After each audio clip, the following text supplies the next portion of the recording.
The air inside the Cathedral of San Cristobal de las Casas does not smell like a typical Roman church. It carries the heavy, resinous scent of copal, a sap harvested from the local pine forests, burning in clay censers that have been used in these mountains for 1,000 years. Beneath your feet, there is no cold stone or polished marble. Instead, the floor is carpeted in a thick layer of fresh pine needles, a soft, green living rug that muffles the sound of footsteps and absorbs the murmurs of prayer. It is late 2024, and in this highland city in Chiapas, Mexico, something historic has just occurred. The Vatican, typically known for its glacial pace and rigid adherence to tradition, has quietly signaled a profound shift. For only the second time since the liturgical reforms of the 1960s, Rome has formally approved a specific liturgical variation for an indigenous culture. They call it the Mayan Rite. To understand the magnitude of this decision, we must step away from the headlines and into the ritual itself. Imagine the procession. It is not led by a celibate priest in golden vestments, but by a married couple recognized by the community as principales, or elders of prayer. The woman holds a sahumerio, a traditional censer billowing with white smoke. In the Roman Rite, the incensing of the altar is a duty strictly reserved for the ordained clergy, a sign of the priest's mediation between God and the people. But here, the Vatican has authorized lay women to be the primary bearers of incense. This is not merely a cosmetic change, it is a theological assertion. It recognizes that in the Mayan cosmology, the cleansing of the sacred space, the separation of the mundane from the divine, is a duty of the community's matriarchs, a spiritual authority that predates the arrival of the Spanish galleons. The Dicastery for Divine Worship and the Discipline of the Sacraments, the Vatican's watchdog for liturgical purity, reviewed these practices for years. They scrutinized the translations of the Mass into Tzotzil and Tzeltal, the two dominant Mayan languages of the region. They debated the inclusion of ritual dance. For the Western mind, dance in church often suggests performance or entertainment, something distinct from the solemnity of Calvary. However, the approved text is careful to define this movement not as performance, but as a collective rhythmic swaying, a physical manifestation of prayer that involves the entire body. It is a movement of reverence, not display. The approval of these adaptations signals that Rome is willing to accept that the Roman solemnity is not the only valid expression of Catholic reverence.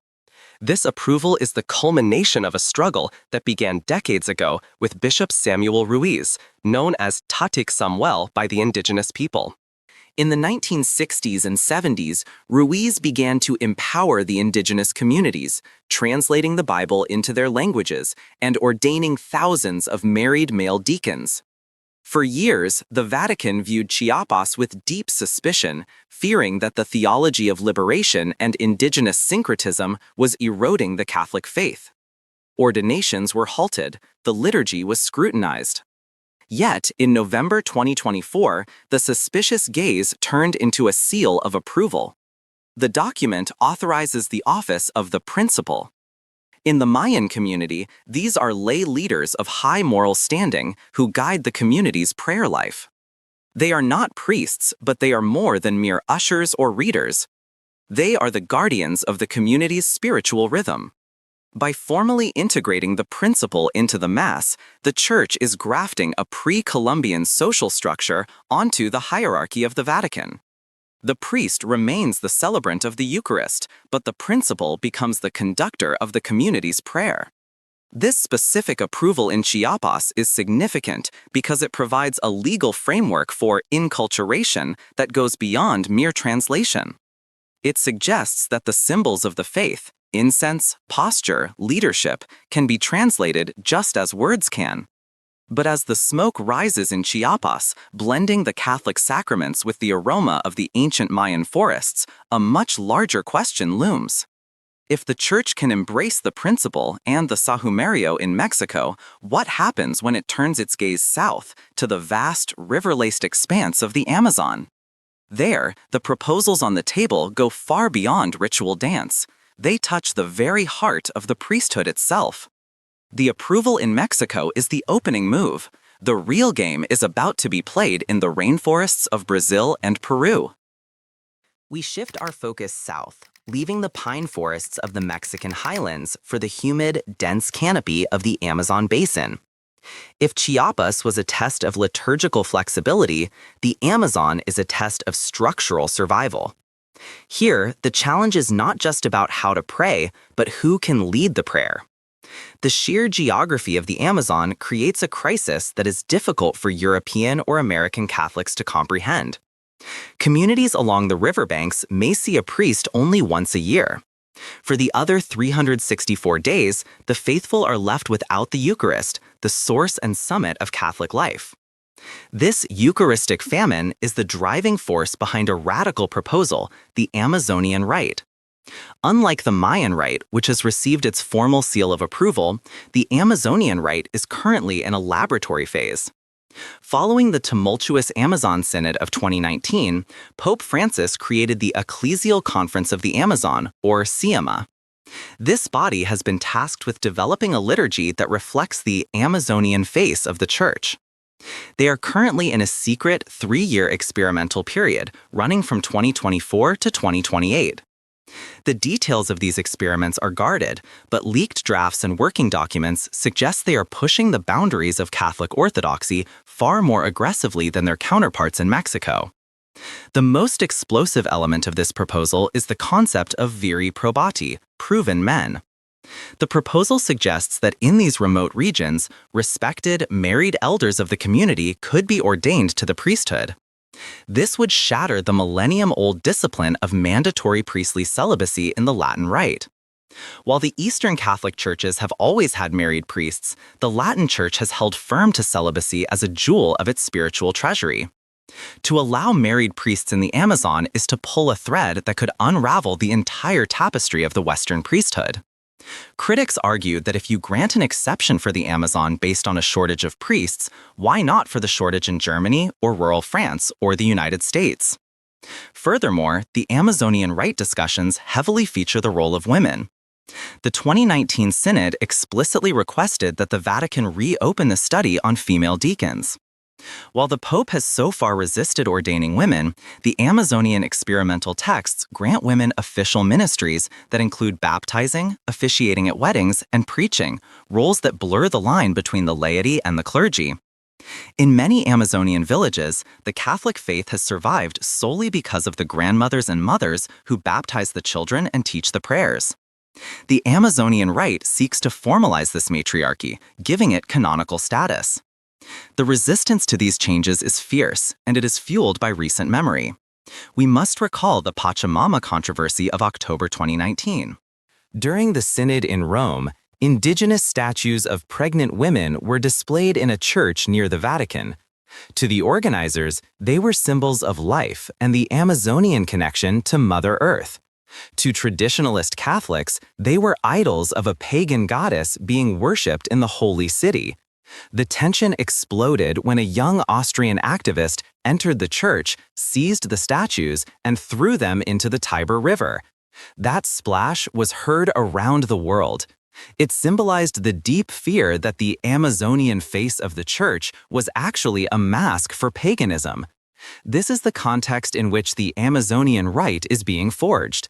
The bishops of SIMA argue that they are not introducing paganism, but rather baptizing the culture, just as the early church baptized Greek philosophy and Roman law. They argue that a church that looks European in the Amazon is a foreign colonial power, not a mother. But their opponents see a slippery slope toward a green religion that prioritizes ecology over soteriology, saving the planet rather than saving souls. The experiment is live. The rituals are being tested in remote villages where no cameras go. And in Rome, the files are piling up, waiting for the 2025 review that could change the face of the priesthood forever. Why is the Vatican doing this?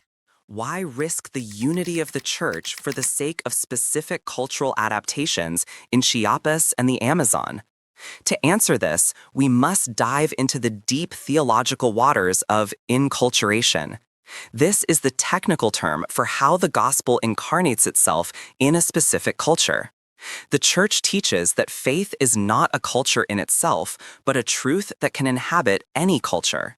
However, the line between inculturation and syncretism, the blending of different religions into a new confused hybrid, is razor thin. We must look to history to see that this is not entirely new. The most relevant precedent is the Zaire use, approved in 1988 for the Church in what is now the Democratic Republic of the Congo. It is currently the only fully approved inculturated rite in the post-Vatican II Church. In the Zairean Rite, the priest wears vestments with African geometric patterns.